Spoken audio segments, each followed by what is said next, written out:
Hi everyone, welcome to a new vlog. তোমরা সবাই জানো ঘরবাড়ি পরিষ্কার করার জন্যে আমার বাড়ির লোক আমাকেই রেখে দিয়েছে, যার জন্য প্রতিদিন সকালবেলা উঠে নিজের ঘর এবং পাশের দাদার ঘর দুটোই আমাকে পরিষ্কার করতে হয়।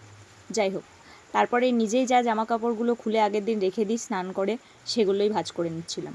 আর জানো তো, আমার না ঘুম থেকে উঠেই আগে ব্রাশ করার থেকে মনে হয় নিজের রুমটা পরিষ্কার করে নিলে বেটার লাগে। তারপরেই আমি চিয়া সিড ভেজানো জলটা খেয়ে নিয়েছিলাম, তারপর একটু ঝিমাচ্ছিলাম বসে বসে, এই আর কি। তারপর একটু চা, দেন রেডি হয়ে যাই কলেজে যাওয়ার জন্যে। তারপরেই আমরা পান্ডুয়া স্টেশনে চলে যাই।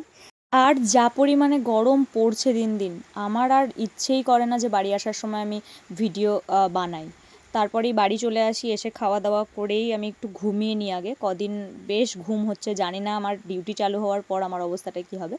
তারপরেই সন্ধেবেলায় আমি আমার যেগুলো লেখা বাকি ছিল সেগুলোই লিখে নিচ্ছিলাম। তারপরেই বসে গেছিলাম আজ অনেক দিন পর স্কিন কেয়ার করতে। কারণটা বলি, আমার সানস্ক্রিন শেষ হয়ে গেছে, তো দুদিন আমি সানস্ক্রিন ছাড়াই বাইরে বেরিয়েছিলাম।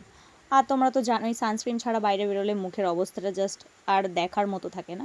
তো তারপরেই দেখলাম যে ক্লিনজারটা দেওয়ার পর আমার মুখটা অনেকটা ফ্রেশ হয়ে গেল। তো আজ এটুকুই থাক, বাকিটা পরের দিন দেখা যাবে। That's it, bye bye.